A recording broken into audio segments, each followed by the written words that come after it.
요한계시록 17장 14절 말씀을 다 같이 한번 합독하겠습니다. 요한계시록 17장 14절입니다. 시작. 그들이 어린 양과 더불어 싸우려니와 어린 양은 만주의 주시요 만왕의 왕이시므로 그들을 이기실 터이요 또 그와 함께 있는 자들 곧 부르심을 받고 택하심을 받은 진실한 자들도 이기리로다. 아멘. 여러분과 제가 분명한 지식을 가지고 있는데 그 중에 하나가 과거에 대한 지식입니다. 우리가 과거에 대한 지식이 뭘까요? 속죄의 지식이죠. 우리가 죄 때문에 지옥 가야 되는데 예수님의 십자가 보혈을 믿음으로 구원받았다라고 하는 속죄의 지식입니다. 현재 우리가 가지고 있는 지식은 뭘까요? 승리의 지식을 가지고 있습니다. 예수 믿고 구원받은 여러분과 저에게 현재와 장차에 승리가 보장되어 있다. 언제 어느 때 이 세상을 떠나도 천국 가잖아요. 또 주님 앞에 충성한 만큼 상급이 보장되어 있잖아요. 그럼 미래에 대한 지식은 뭘까요? 우리의 승리가 보장되어 있다는 지식입니다. 여러분과 제가 주님 앞에 받은 구원, 상급 보장되어 있는 줄로 믿습니다. 믿습니다라고 그래야 아멘 하니까 참 제가 힘들어요. 성령님께서 우리에게 어떤 말씀을 주셨냐면 우리는 넉넉히 이긴다 이렇게 말씀을 주셨어요. 천국은 승자들의 세계죠. 다시 말하면 죄의 문제가 깨끗하게 해결된 사람만 천국 가는 거예요. 그럼 천국은 예수 믿지 않으면 도무지 노크가 안 되는 곳이죠. 따라서 예수 믿고 승리하는 사람들만 가는 곳이 천국입니다. 여러분, 우리가 이 세상에 사는 동안에 다시 말하면 보장된 승리의 지식을 쟁취하기까지 이 세상에 사는 동안에 부단히 영적인 전투를 할 수밖에 없어요. 그러면 우리가 마지막 대적의 정체가 뭘까? 오늘 계시록은 분명하게 말합니다. 16장 13절을 여러분 한번 보세요. 16장 13절에 보니까 또 내가 봄에 개구리 같은 새 더러운 영이 용의 입과 짐승의 입과 거짓 선지자의 입에서 나오니 그랬습니다. 이 개구리 같은 새 더러운 영은 어떤 영이냐면 14절에 보니까 귀신의 영이에요. 마귀의 영입니다. 근데 마귀의 영이 어디서 나옵니까? 용과 짐승과 거짓 선지자 입에서 나온다. 입을 통한 설득을 이야기하죠. 여러분, 이단들이 다 입을 통해서 우리를 설득해서 넘어뜨리려고 하지 않습니까? 그러면 여기 용의 입, 짐승의 입, 거짓 선지자의 입, 뭘 말할까요? 이 개구리 같은 새 더러운 귀신의 영이 용을 움직여서 여러분 이 마지막 대적을 하게 됩니다. 또 짐승을 움직여서 대적하죠. 거짓 선지자를 움직여서 대적하는데 그러면 먼저 용이 뭐냐? 12장 1절을 보세요. 12장 1절에 보니까 하늘에 큰 이적이 있다 그랬고 3절에 보니까 하늘에 또 다른 이적이 있는데 보라 한 큰 붉은 용이 있다 그랬죠. 이 붉은 용이 무슨 일을 하냐면 12장 4절의 마지막에 용이 해산하려는 여자 앞에서 그가 해산하면 그 아이를 삼키고자 하더니 해산하려는 여자는 구약교회라고 그랬죠. 해산하는 아이는 예수님을 얘기합니다. 구약의 모든 선지자들이 예수님이 오시고 우리의 죄를 위해서 십자가에 돌아가신다 예언했죠. 그 예수님이 이 땅에 오시는 걸 방해하는 것이 용의 주된 역할입니다. 그런데 여러분 해산하려는 여자 앞에서 그가 해산하면 아이를 삼키려고 했는데 구약교회 여자가 아들을 낳았습니까? 못 낳았습니까? 5절에 낳았어요. 예수님 이 땅에 오셨습니까? 안 오셨습니까? 오셨어요. 용이 패배했죠. 근데 7절에 보니까 이번에 용이 하늘에 전쟁이 있으니 미가엘과 그의 사자들이 용과 더불어 싸웠다. 용과 그의 사자들도 싸웠다. 그러니까 두 번째 전쟁은 하늘 전쟁인데 용과 그 하수인들이 여러분 이 미카엘 천사들과 싸우는데 누가 이깁니까? 여러분 8절 보세요. 이기지 못하여. 누가 이기지 못했죠? 용이 이기지 못했습니다. 그래서 여러분 용이 땅으로 내쫓겼거든요. 9절 보세요. 큰 용이 내쫓기니 옛뱀 곧 마귀라고도 하고 사탄이라고도 하며 온 천하를 꿰는 자라. 그가 땅으로 내쫓겼다. 보세요. 큰 붉은 용이라고 하는 이 마귀가 하늘의 전쟁에서 패배하고 예수님은 부활 승천하셨는데 용은 땅으로 내쫓겼어요. 그러면 용이 어디서 활동합니까? 땅에서 활동하죠. 이 용이라고 하는 이 큰 붉은 용이 두 마리의 아들을 보내는데, 그러니까 큰 붉은 용의 아들이니까 내내 귀신이겠죠. 자, 13장 1절 보세요. 내가 보니 바다에서 한 짐승이 나왔다. 용이 바다에서 짐승을 하나 보내는데 이 바다에서 올라온 짐승은 무신론 권력이라고 그랬죠. 그러니까 예수를 반대하고 예수 믿는 사람을 죽이는 무신론 권력을 바다에서 올라온 짐승으로 상징했습니다. 오늘 아침에도 뉴스를 잠깐 보니까 뭐 어느 나라에서 지나가는 차를 세워놓고 60명인데 그 중에 알라 코란을 외우는 사람은 살려주고 코란을 못 외우는 사람은 죽였는데 전부 기독교 신자 20몇 명을 그 자리에서 총살을 했다. 참 이게 이슬람의 내면적인 정체죠. 기가 막힌 시대를 살고 있는데 바다에서 올라온 짐승. 그 다음에 두 번째 보낸 아들이 누구냐면 13장 11절에 내가 봄에 또 다른 짐승이 땅에서 올라오니 어린 양 같이 두 뿔이 있고 용처럼 말을 했다. 과거에 한번 설명했기 때문에 길게 설명 안 하는데 땅에서 올라온 짐승은 거짓 선지자예요. 거짓 선지자인데 양이 아니고 양 같이 두 뿔이 있습니다. 그러니까 양의 흉내를 내는 거죠. 프란체스코가 양 흉내 내잖아요. 근데 그 속에는 뭐처럼 말합니까? 용처럼 말해요. 아, 예수 믿지 않고 착한 일을 해도 구원받습니다. 동성애 별 문제 없습니다. 이게 여러분 용처럼 말하는 거죠. 그러니까 여기 13장 11절 이후에 땅에서 올라온 짐승은 제가 아무리 수천 번 읽고 묵상을 해도 이건 천주교를 말하는 것이다. 로마 교황을 이야기하는 것이다라는 확신을 가지게 됩니다. 그러면 왜 짐승이라고 그랬을까요? 여러분 짐승은 야수성이 있잖아요. 이성이 없는 본능적으로 움직이잖아요. 그래서 구약의 계시록이라고 하는 다니엘이 예언을 할 때 자기 뒤에 350년 뒤에 나타날 헬라에 대해서 예언할 때도 금, 은, 동철로 예언했잖아요. 그러면 금, 은, 동철이 뭡니까? 맨 뒤에 로마, 그 다음에 헬라, 그 다음에 페르시아, 바벨론. 이 네 나라를 금, 은, 동철이라는 이 예언을 통해서 다니엘 7장에 보면 짐승으로 예언을 했습니다. 그러면 여러분 이 바다에서 올라온 짐승이 있고 땅에서 올라온 짐승이 있는데 기억하세요. 바다에서 올라온 짐승은 무신론 권력이고 정치죠. 땅에서 올라온 짐승은 거짓 선지자입니다. 뭡니까? 종교죠. 근데 성경을 보면 바다에서 올라온 짐승이 땅에서 올라온 짐승을 조종해요. 그러니까 이 거짓 선지자들이 무신론 국가 권력의 지도를 받아가지고 예수 믿는 신자들을 핍박하고 교회를 괴롭히고 성도들을 괴롭힙니다. 여러분 제 말을 안 믿는데 13장 13절을 보세요.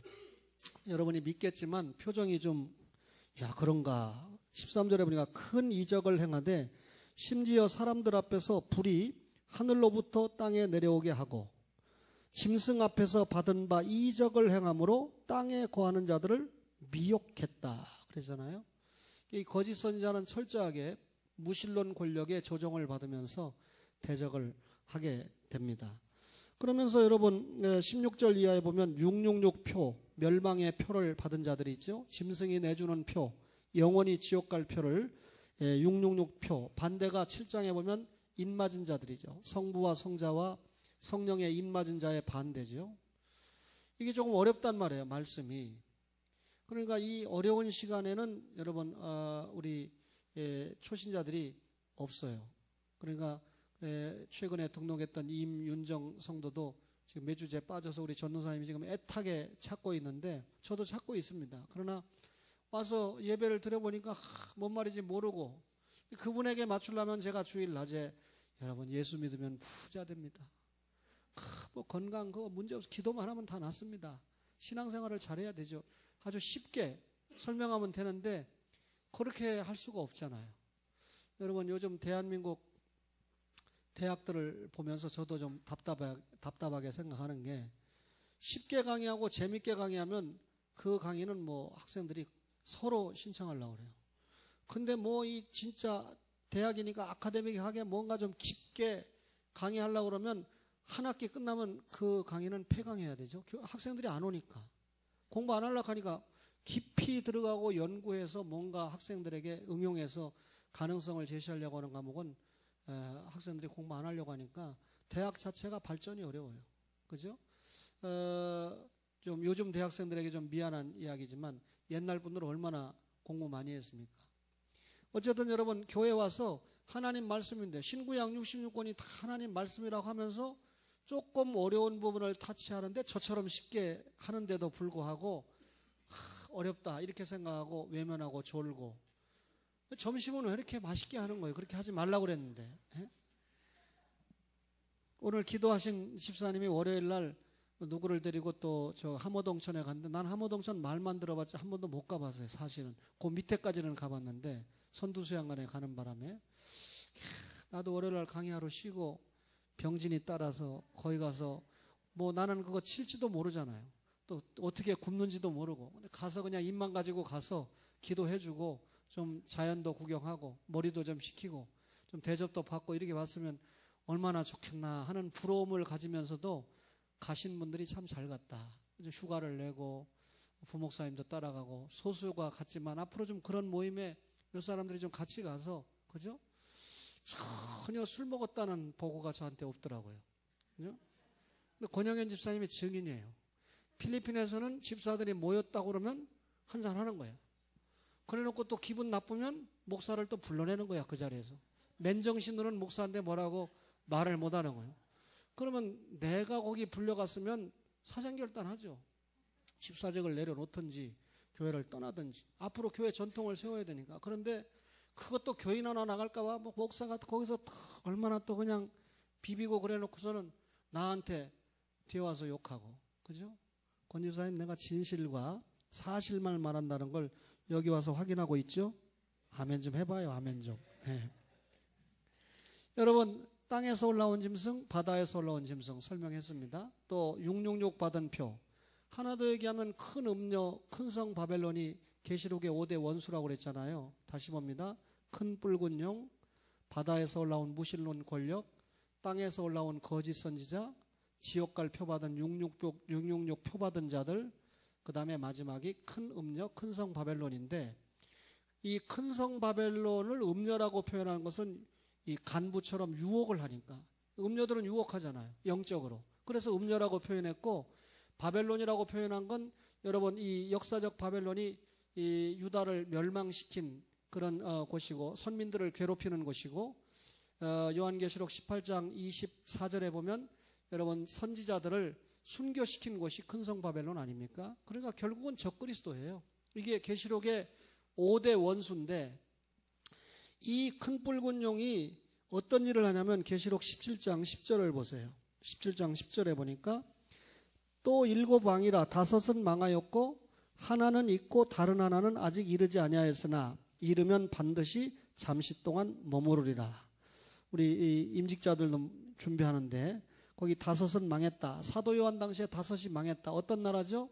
애굽, 아수르, 그 다음에 바벨론, 페르시아, 헬라 5나라 망했죠? 하나는 있다. 어디를 얘기하죠? 로마를 얘기합니다.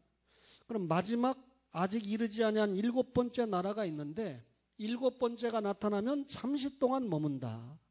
전에 있었다가 지금 없어진 짐승은 8번째 왕이니 이게 8째 왕이라고 그러니까 8째 나라 무신론 나라가 나면 종말이 온다. 아닙니다. 거기 보세요. 이는 7 중에 속한 자라. 그러니까 7번째 짐승으로 소개된 무신론 나라가 세계를 지배하는 나라가 일어나면 거기에 잠시 있다가 사그러지는 것 같아요. 그런데 다시 재형한다는 뜻입니다. 그러니까 결국은 8번째 나라가 아니고 뭡니까? 7번째 나라예요. 그가 멸망으로 들어가리라 그랬습니다. 네가 보던 10뿔은 10왕이니 아직 나라를 얻지 못하였으나 10왕이 나라를 얻지 못했다 이 말은 무신론 권력의 대장 국가를 이루지 못했습니다. 그러니까 10나라가 연합을 해가지고 모든 권력을, 무신론 권력을 받은 7번째 짐승에게 갖다 바치는 거예요. 거기 보세요. 다만 짐승과 더불어 임금처럼 한동안 권세를 받으리라. 그들이, 10왕들이 한 뜻을 가지고 자기의 능력과 권세를 누구에게 갖다 줘요? 짐승, 7번째 짐승에게 갖다 주는 거예요. 그럼 7번째 짐승인 마지막 무신론 권력을 잡은 나라가 일어나면 세상은 끝난다. 한때 이걸 소련이라고 목사님들이 많이 주석했다고 그랬죠. 저는 중동 지역에서 일어날 것이다라는 예상을 하고 있습니다. 다 같이 14절 읽겠습니다. 시작. 그들이 어린 양과 더불어 싸우려니와 어린 양은 만주의 주시요 만왕의 왕이시므로 그들을 이기실 터이요 또 그와 함께 있는 자들 곧 부르심을 받고 택하심을 받은 진실한 자들도 이기리로다. 여러분, 7번째 짐승이 일어나가지고 어린 양과 더불어 싸운다는 거예요. 그리고 여러분, 이 성도들과 싸운다는 겁니다. 그런데 7번째 무신론 국가가 일어났을 때 교회와 성도들은요, 꼼짝 못 하거든요. 여러분, 종교와 정치를 다 어용으로 잡은 이 칼을 가진 권력이 여러분과 저를 공격하는데 우리가 어떻게 이깁니까? 참 사면초가죠. 진퇴양난이죠. 그런데 오늘 어떤 말씀을 했습니까? 14절에 어린 양과 더불어 싸우는데 어린 양이 어떻게 해요? 이기실 터이요 그와 함께 있는 자들도 이긴다 그랬습니다. 그러면 이게 계시록의 주제거든요. 5대 원수 앞에 여러분 어린 양 예수님이 승리하고 예수님을 믿는 교회와 성도들이 승리한다는 게 계시록의 주제거든요. 그러면 여러분 어린 양이 어떻게 와서 승리하는지 잠깐 보겠습니다. 19장 11절을 보세요.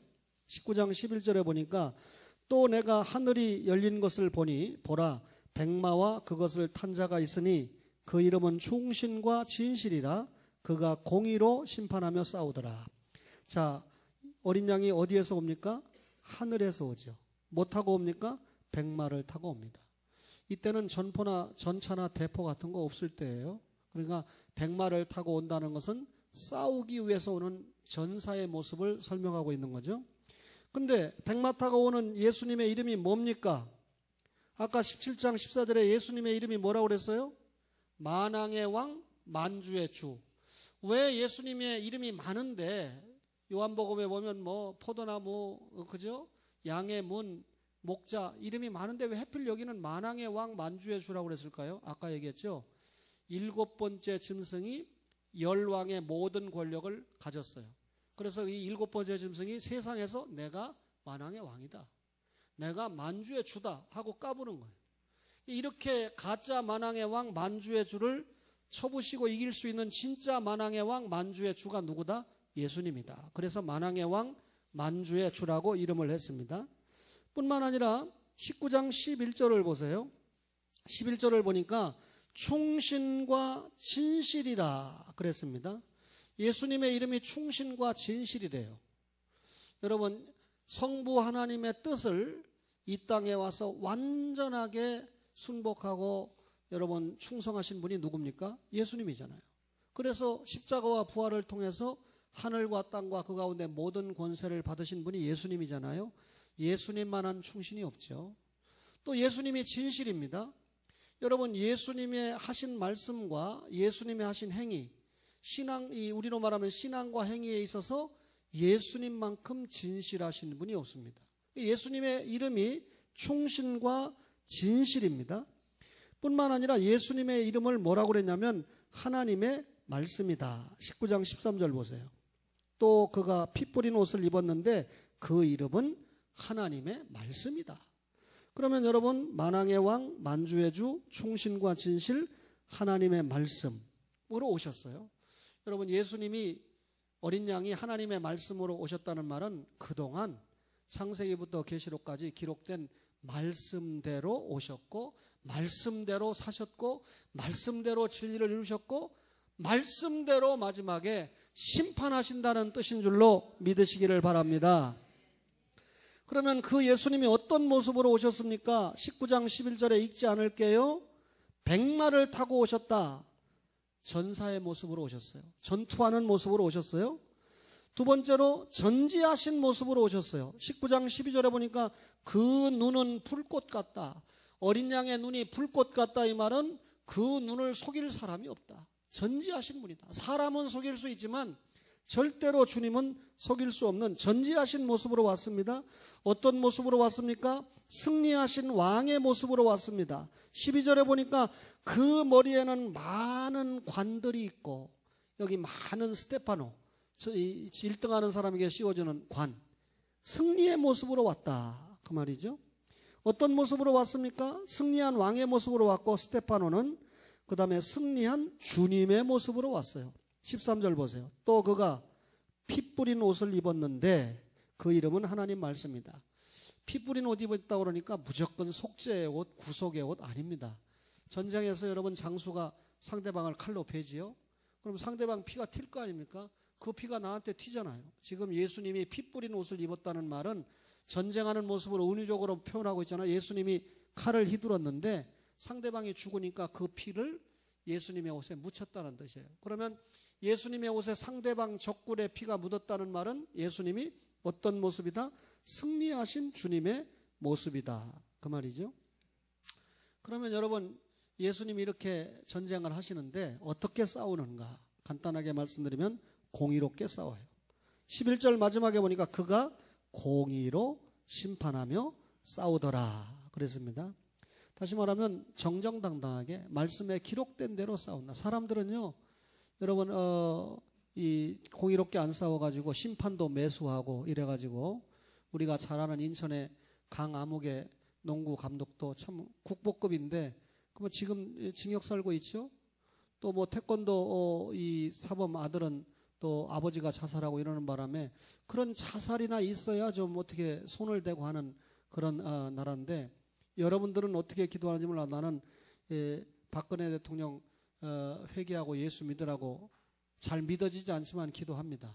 왜냐하면 천주교 가면 천주교 신자라고 그러고 절간에 가면 불교 신자라고 그러고 또 가끔 또 뭐 교회에도 다닐 마음이 있다고 하고 그러니까 두 번째는 이 여성 대통령이지만 이 국가 부패 비리 이거 확실하게 좀 어떻게 척결하는데 좀 희생 좀 하고 갔으면 좋겠다. 그러면서 앞으로 박근혜 정부가 끝나고 난 다음에 이 자리에 있는 어떤 분이라도 역시 여자 대통령은 안 돼.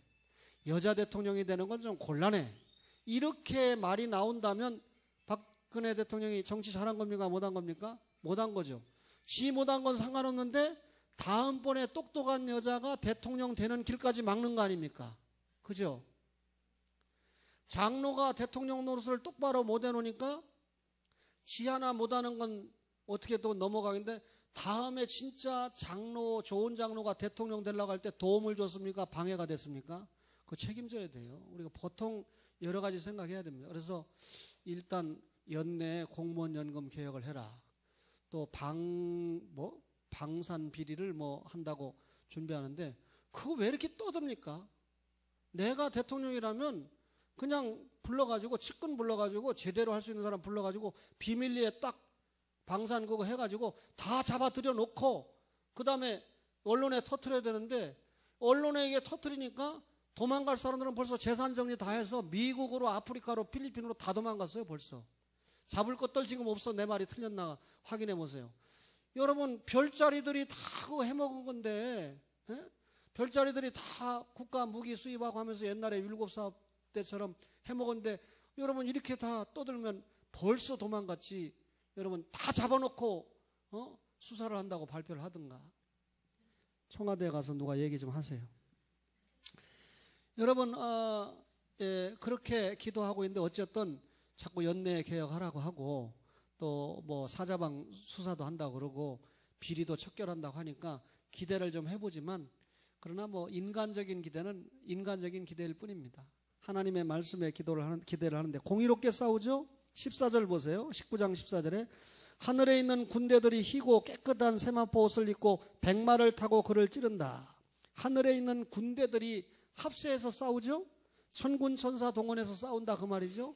예수님 재림할 때 천사장 나팔 소리와 함께 천군 천사의 호의를 받으면서 재림하시는 거 아닙니까? 그렇게 싸운다는 거예요. 말씀의 검으로 싸우죠. 19장 15절 보세요.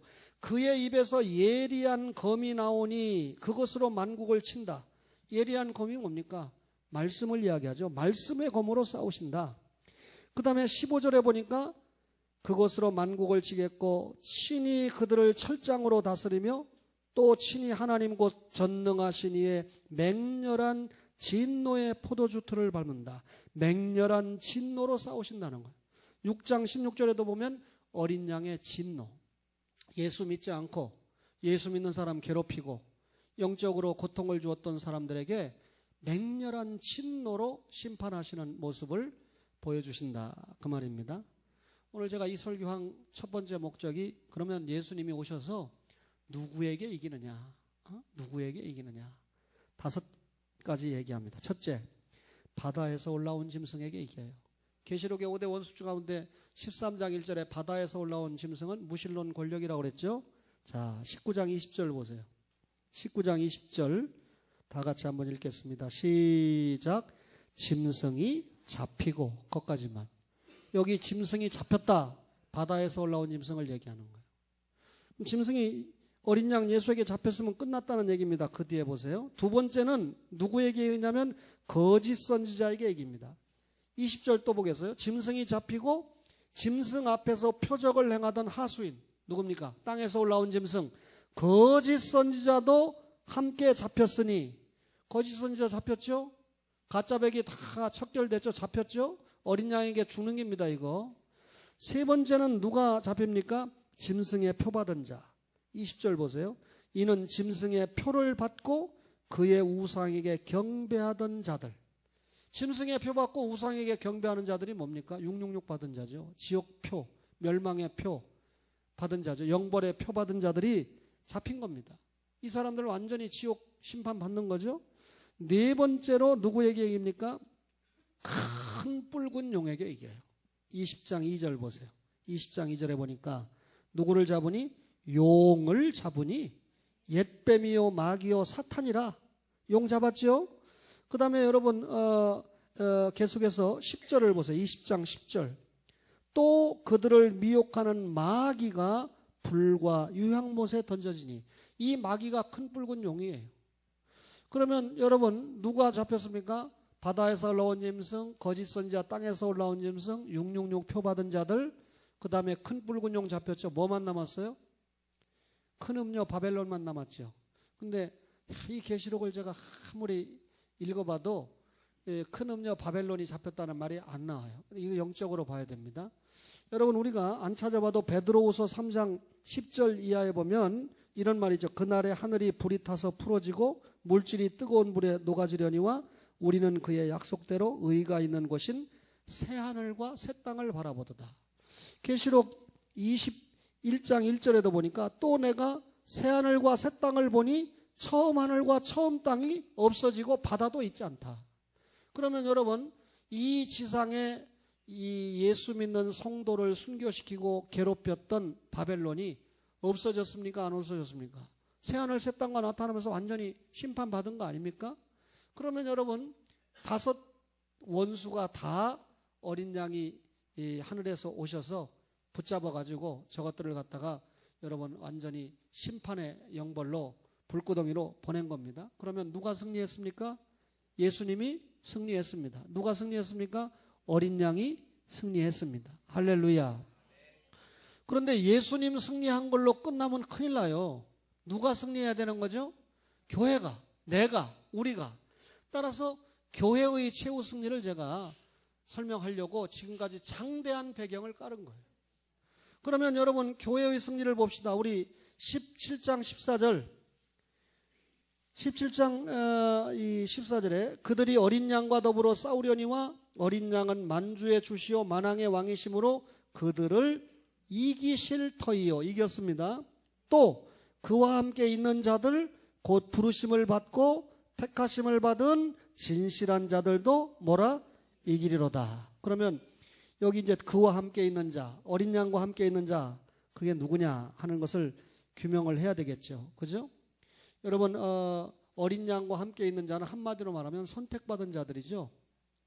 선택받은 자들을 뭐라고 그랬습니까? 여러분, 요한복음 13장 1절에 보면 세상에 있는 자기 사람, 마태복음 1장 21절에 보니까 자기 백성을 구원하러 오셨다. 자기 백성. 요한복음 6장 39절에 보면 나를 보내신 이의 뜻을 행하려 함이니라. 나를 보내신 이의 뜻은 내게 주신 자 중에 하나도 잃어버리지 않도록. 내게 주신 자. 요한복음 17장 22절에 아버지께서 아들에게 주신 모든 자. 아버지께서 아들에게 주신 모든 자가 택자란 말이에요. 그런데 오늘 17장 계시록 17장 14절에는 예수님과 함께 있는 자들. 누굽니까? 누가복음 19장에 보면 예수님이 삭개오에게 오셔서 오늘 구원이 이 집에 이르렀으니 이 사람도 누구라? 잃어버린 아브라함의 자손이다. 그럼 이 집, 이 사람이 누굽니까? 잃어버린 아브라함의 자손. 아브라함의 자손은 뭡니까? 구원받은 자손을 이야기하잖아요. 택자를 이야기하잖아요. 근데 택자인데 아직 예수 안 믿어. 그러니까 잃어버린 아브라함의 자손이에요. 잃어버린 아브라함의 자손이 본래의 위치로 돌아가야 예수 믿고 구원받는 거 아닙니까? 따라서 우리는 택자 찾는 운동을 하는 사람이지 불택자 찾는 교회 운동을 하는 교회가 아니란 말이에요. 하나님이 영생 얻기로 작정된 자를 정해놨는데 그 사람들을 찾는 방법이 뭡니까? 전도예요. 미련한 전도라는 방법을 통해서 택자를 찾는 것이죠. 따라서 여러분과 저가 여러분 택자 찾는 일에 최선을 다해야 돼요. 오늘 홈피에 가청이 이야기를 써놨는데 제가 이 외대에 가서는 그 강의를 안 했지만 여신원에서는 제가 이 강의를 했어요. 우리 교회 이렇게 가청이와 가족들이 왔는데 가청이 이야기를 들어보니까 어떤 교회 갔더니 이 조선족이라는 이유로 그랬는지 하여튼 별로 환영도 안 해주고 사랑도 안 해주고 그랬는데 초원교회 오니까 굉장히 사랑을 해주더라. 내가 그랬어요. 대한민국에서 제일 별 볼 일 없는 장로님들이 초원교회 장로님이다. 그러면 이제 그 얘기를 뒤에를 잘 들어야죠. 나는 장로님들 아는 채도 안 한다. 장로님 정도 됐으면 자기 신앙 자기가 알아서 하는 거고 남들에게 영향을 주는 위치에 있으니까 참 평상시에 신앙생활 잘 못하는 사람 독려하고 어려운 일을 만나는 사람 손 붙잡고 기도해주고 신방도 가고 이 장로님인데 가청이와 가청이 엄마 예선 씨는 여기까지 왔는데 코리안 드림을 가지고 왔는데 돈 벌러 왔는데 중국보다 좀 낫다고 생각하니까 그런데 우리 교회 딱 왔을 때 느끼는 내 순간은 돈도 벌어야 되겠지만 영적으로 부자가 돼서 가야 된다. 근데 영적으로 부자를 만드는 방법이 뭐냐? 목사가 기도하고 어떻게 할까 고민하는 가운데 권영현, 김순희 주산을 파송했는데 파송했으면 끝이 아닙니다. 이분들이 제대로 하는가 안 하는가를 장로님들과 또 권사님들과 전도사님이 파악해서 잘못하면 바꿔치기 해야 돼. 예를 들면 그죠? 잘하라는 뜻이죠. 그죠? 여러분 이렇게 관심을 가져서 이분들이 영적으로 거부가 되면 우리 교회와 여러분과 저가 하나님 앞에 받을 이 약속의 축복이 얼마나 대단한 것입니까? 장로님들 섭섭합니까? 권사님들 섭섭합니까? 제가 뭐 권사님들 안 알아준다고 여러분 섭섭합니까? 그러면 권사님 아니죠. 권사가 뭡니까? 권위 있는 자 아닙니까? 권하고 위로하는 자가 권사인데 그렇죠? 장로님들과 권사님들과 안수 집사님 정도 돼가지고 목사의 사랑을 받으려고 밥도 안 사주면서 오해하지 마세요. 그러니까 여러분 초신자에게 침략해야 돼요. 왜 이민정 성도가 안 올까? 왜 우리 이 주용호군이 안 올까? 오늘도 태권도 시합 갔나? 그저 어떻게든지 관심을 갖고 기도해주고 아주 길자 권사님이 아주 그냥 부담이 될 만큼 안부도 물어보고 그러다가 길자 권사님이 부담 가져서 시험 들을 만하면 더 이상 물어주지 말고 직접 전화도 해보고 카톡도 하고 기도도 하고 여전도회가 모여서 통성 기도 제목 내놓고 기도도 하고 그러면 하나님께서 들어주지 않겠습니까? 왜 모든 최종 책임을 나한테 돌립니까?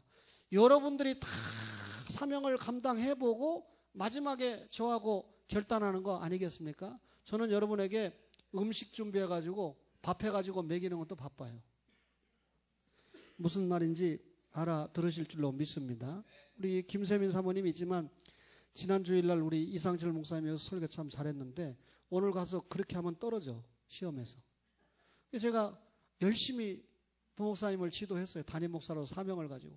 금요일날 은혜 못 받은 사람 있으면 손 들어와. 야, 금요일날 와가지고 여기가 은성교회입니다 하고 설교해보라고 그러죠. 이 은성교회 성도 여러분 이래가면서 설교를 했는데 모든 성도님들이 다 은혜를 받았어요. 내가 알아요. 유동준 장로가 어떤 사람인데, 김효경 권사님이 어떤 사람인데, 그 시간에 만약에 이상철 목사님이 은혜를 못 계셨으면 이거 뭐 1시간 기도하러 왔는데 말이야, 지난주에 들었던 거 또 설교 뭐야 이거 이랬을 텐데, 이 목사님의 설교에 발전하는 모습을 보고 역시 우리 목사님이다, 역시 우리 교회다, 부교역자를 이렇게 양육해내는 것도 우리 교회가 가지는 사명이다. 그럼에도 불구하고 저는 71세가 된 변전우사님은 양육할 마음이 없습니다. 이미 양육 다 받았으니까 남은 인생 얼마 남았는지 모르지만 죽도록 충성하는 것 외에는 없어요. 할렐루야. 저분에게 내가 만약에 말하면 왜 신방 안 합니까? 왜 좀 안 돌아봅니까? 이 소리 할 텐데 내가 뭐 얘기하기도 전에 벌써 돌아보고, 하기래와의 전쟁, 영적인 전쟁이죠. 여러분, 윤순녀와의 전쟁, 윤군자와의 전쟁, 전쟁의 내용이 달라요. 그죠? 상대에 따라서 이 전투 자세가 달라요. 기관총을 들고 나가야 될지, 소총을 들고 나가야 될지, 아니면 대포를 들고 나가야 될지 다 다른 거 아닙니까? 우리가 영적으로 기도하면서 이런 전쟁을 해 나가야 돼요. 자, 그러면 어떤 사람이냐 정리하고 마치겠습니다. 첫째로 선택받은 자들이다 그랬죠. 17장 14절에 보니까 그와 함께 있는 자들 곧 뭐라고 그랬어요? 부르심을 받고 택하심을 받은, 선택받은 자들입니다. 여러분과 저가 선택받은 자들이에요. 선택받았는지 어떻게 알아요? 우리가? 여러분, 지금 설교가 잘 들리고 내가 구원받았다는 확신이 있으면, 예수 믿어지는 확신이 있으면 이미 선택받은 자일 줄로 믿습니다. 오늘 우리 김 장로님이 제 방에 들어오자마자 목사님 제가 나이 많다고 그나마 잘렸습니다. 지난주에는 뭐라고 그러시냐면, 목사님 이제 연말 돼가지고 뭐 자동기계가 들어오고 그래서 이 많은 사람들을 17명을 내보내는데 내가 17명이 안 들어가도록 기도 좀 해주세요. 제 기도가 별로 힘이 없어요. 기도는 했어요. 장로님이 기도했는데 안 하면 되는가요? 생각이 수시로 나요. 왜냐하면 제가 기도할 때 성도들을 위한 기도하는 시간에는 장로님부터 이렇게 생각이 나거든요. 우선 우리부터 하는데 대신 장로님들 기도는 짧아요. 가청이한테 가면 언제 끝나는지 몰라요. 제 말을 잘 알아들으시기 바랍니다. 근데 김 장로님을 위해서 기도하는데 뭐 어떡합니까? 소분한 권사님이랑 행복하게 해주세요. 그게 아니고 지난주에 이걸 부탁했는데 하나님 좀 당신의 영광을 위해서 알아서 해결해 주세요 그랬는데, 오늘 와가지고 목사님 기도한 거야 만 거 이렇게 따지면 내가 골치 아플 텐데 목사님 관두게 됐습니다. 나이 많다고 그만두라네요. 참 그렇습니다. 그러나 목사님 제가 소망이 있습니다. 임직식 끝나고 나면 하나님께서 또 내게 맞는 일터를 주시리라고 믿습니다. 그래서 제가 아멘 했어요. 그죠? 예. 그럼 뭐 안 되면 저 소건사님이랑 나눠서 한 분은 손자보고 한 분은 손녀봐서 사이 보고 많이 벌어서 내라 그러세요. 네. 아멘 하잖아요. 이래도 아멘, 저래도 아멘. 그러니 하나님께서 축복하실 줄로 믿습니다. 선택받은 자들이죠. 두 번째는요, 진실한 자들이라고 그랬는데 17장 14절에 보니까 뭐라고 그랬습니까?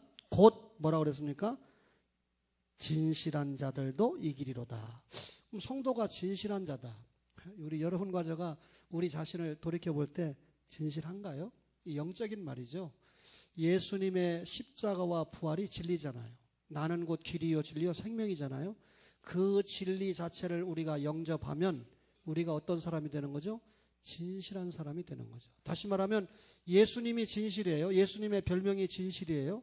근데 그 예수님을 믿는 우리가 예수님의 별명을 가져온 겁니다. 따라서 여러분과 저도 십자가와 부활의 진리를 믿기 때문에 신구약 66권을 믿는 진리로 덮인 사람이기 때문에 진실인 줄로 믿습니다. 어떤 사람입니까? 계시록 12장 17절 보세요. 12장 17절에 보니까 뭐라고 말씀을 했습니까? 용이 여자에게 분노하여 돌아가서 그 여자의 남은 자손 시작, 곧 하나님의 계명을 지키며 예수의 증거를 가진 자들과 더불어 싸우려고 바다 모래 위에 서 있더라. 바다 모래 위에 서 있다 이 말은 수많은 백성 위에 서 있다 이 말이거든요. 그러면 하나님의 계명을 지켰다, 예수의 증거를 가졌다, 이 사람이 성도예요. 하나님의 계명을 가졌다 이 말은 교리를 가졌다는 뜻입니다. 하나님의 말씀을 가졌다는 뜻입니다. 구속의 진리를 가졌다는 뜻입니다. 예수의 증거를 가졌다 이 말은 그 하나님의 말씀을 실천하는 자를 말합니다. 그러면 이 12장 17절의 말씀을 다시 설명하면 신앙과 행위가 일치하는 자들이 승리한다. 그 말입니다. 여러분, 따라서 이 하나님의 계명 신구약 66권의 말씀입니다. 예수의 증거, 이 말씀을 실천하는 거예요. 한국교회가 말씀을 실천하는 부분에서 너무 약하다 보니까 오늘 교회가 이 정도로 됐잖아요. 우리 김규환 목사님이 속한 서경 노회장을 제가 잘 아는데 저보다 선배예요. 나이도 저보다 많고. 근데 이분은 이 고려교단이 낳은 인재인데 지금 얼마 정도 모이는지는 모르겠어요. 근데 양양모 목사님이 설교해 보니까 주일날 오후에 한 200여 명 모여 있더래요. 근데 이 목사님이 이 목회를 잘해서 부목사님 6명을 키워가지고 곧 교회를 6개로 쪼갠답니다. 교회를 장로님들 2분씩 하고 부목사님 해가지고 교회를 6개로 쪼개고 자기는 은퇴하고 끝내려고 그러는데 이 목사님의 주장이 교회가 교인이 50명이 넘어가면 타락한다. 그러니까 50명 정도로 해서 목사님들이 그분들을 위해서 목숨을 걸고 목회하는 체제를 만들어주고 그래서 그 교회도 이 건물도 잘 짓고 있는데 팔고 그래서 그걸 정확하게 재산을 6등분 해가지고 장로님을 2분씩 짝을 지고 성도들을 갖다 그렇게 나눠서 부목사님 6명하고 교회를 쪼개준대요. 성공하기를 바라요, 제 마음에. 근데 현실적으로 볼 때 성공하기 어려운 여건이면 틀림없지만 그래도 이 교회가 그것을 위해서 장로님들과 함께 오랫동안 기도하고 준비를 해왔다고 그러니까 양양 목사님을 설교로 불러가지고 했는데 100만 원을 주더래요, 사례를. 양양 목사님은 자기 지금 교회에서 내가 어제 얼마 받냐 물어보니까 150만 원 받는데요. 헌금 얼마 하냐 그러니까 최소한 100만 원을 해야 교회가 유지된대요. 그래서 그분 과제가 비슷하더라고요. 오해하시지 말고. 그런데 한 번 어디 가서 설교하고 100만 원을 받은 건 처음이에요. 그러면 그 교회가 미쳤냐? 아닙니다. 양 목사님을 부르면서 뭐 이 청소년 선교도 하고 여러 가지 어렵다는 걸 알고 하니까 도와준 거예요. 그러니까 이 개척교회 목사님을 쉽게 말하면 불러서 그냥 주면 구제비가 되니까 설교 딱 한 번 시키고 장로님들과 합의해서 100만 원 딱 주니까 생활비가 되고 선교비가 된 거예요. 여러분 그렇게 형편이 되면 좋잖아요. 우리도 예를 들면 근데 저는 어디 가서 한 번 설교하고 100만 원 받은 적은 없어요. 예수의 계명과 예수의 증거를 가진 자들입니다. 마지막으로요. 사명에 충실한 자들인데 사명에 충실한 자들이 이기는데요. 저는 마태복음 25장을 자주 읽는데 거기 보면 열처녀가 나오죠. 또 달란트 받은 종의 비유가 나오죠. 양과 염소 비유가 나오잖아요. 처녀교회. 처녀의 생명이 뭡니까? 순결이잖아요. 정절이잖아요. 그죠? 그러면 여러분 우리가 예수님 앞에 처녀교회 운동을 한다는 말은 뭐죠? 신앙의 정절을 지킨다는 거죠. 교회 가면 절간에 가면 이랬다가 교회 오면 또 예배 드리는 척 이거 아니고 시종이 유일하게 말씀 앞에 정절 지키는 거죠. 그 다음에 여러분 종의 교회입니다. 달란트 받은 종에 둘로스가 있고 오이케타이스가 있는데 둘로스는 싹을 안 받는 종이고 오이케타이스는 월급 받는 거. 사장에게 종이잖아요. 우리는 둘로스예요. 주님 앞에. 5달란트 2달란트 받은 자는 어떻게 했습니까? 종처럼 일해가지고 충성해가지고 남겼잖아요. 그럼 종의 생명이 뭐죠? 충성입니다. 여러분과 저가 하나님 앞에 충성하는 교회. 그렇죠? 세 번째는 어떤 교회입니까? 양의 교회죠. 양은요, 마지막에 자기의 이 몸뚱아리를 제물로 바치기까지 희생하잖아요. 그러면 여러분 양의 교회가 된다는 말이 무슨 말입니까? 희생하는 교회죠. 성도를 위해서 희생하고 교회를 위해서 희생하고 가족들을 위해서 희생하고 그렇죠?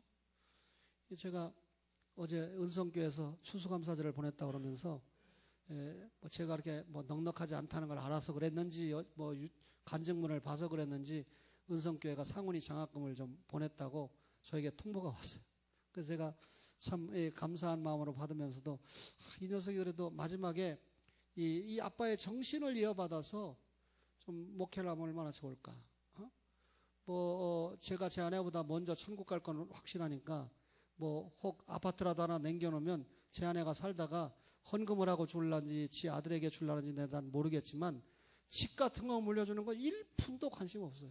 그놈이 주의 일을 한다면 내가 신앙을 좀 물려주고 정신을 물려주고 또 하나는 내가 가지고 있는 책을 지 아빠 손때가 묻은 책을 좀 물려줬으면 좋겠다 하는 생각을 하는데 나는 아빠 같은 목회를 못할 것 같아요. 그런 목사는 못할 것 같아요. 그래서 하여튼 제가요 참고로 말씀드렸는데 지 아들이 목사로서는 100점 주는데 아빠로서는 50점이 안 되는가 봐요. 제 아내도 여기 있는지 모르겠는데 목사로서는 점수를 굉장히 후하게 주는데 이 남편으로서는 50점을 못 주겠대요. 참 제가 염려가 됩니다. 얼마나 피곤하게 구는지 알죠. 의사가 조금 제 건강을 위해서 좀 컨트롤 하니까 수치 같이 댕기잖아요. 자기랑. 그래 좀 저를 저기 하는데 새벽에 나갈 때 꼭 깨워놔요. 그리고 당신이 양대들을 위해서 성도들을 위해서 기도 안 하면 당신을 만난 목사가 얼마나 불쌍하냐. 또 설교 준비 조금 등한히 하면 설교 내가 열심히 준비하는데 어떤 때는 좀 은혜가 덜 되는가 봐요. 김교천 장로님이 꼭 얘기를 해줘야 돼요. 끝나고 오늘은 몇 점 점수를 매겨서 알려줘서 70점 이상만 나오면 바가지 안 걷더러. 괴롭히거든요. 이런 얘기는 안 해야 되고 이런 건 해야 되고. 근데 또 그러다가 또 좀 기분 나쁘면 장로님한테 일른대. 근데 장로님 부인들은 왜 나한테 안 일러요? 일르고 싶어요. 그 장로님한테 일른다고 그러는 건 나한테 굉장한 위협이 되는 말이잖아요. 그래도 제 마음에 선지자라고 생각합니다. 용서하세요. 그래도 성도 아니시죠?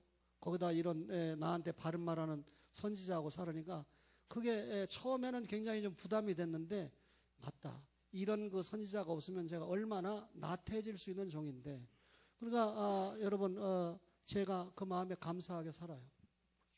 우리 김세민 사모님한테도 제가 많은 주문을 했어요. 남편에게 선지자 노릇해야 된다. 자기 남편이 설교를 제대로 하는지 지각을 하는지 잘못하는지 분별력이 있는지 없는지 옆에서 살펴주지 않으면 다 목사들은 자기가 최고로 잘하는 줄 알거든요.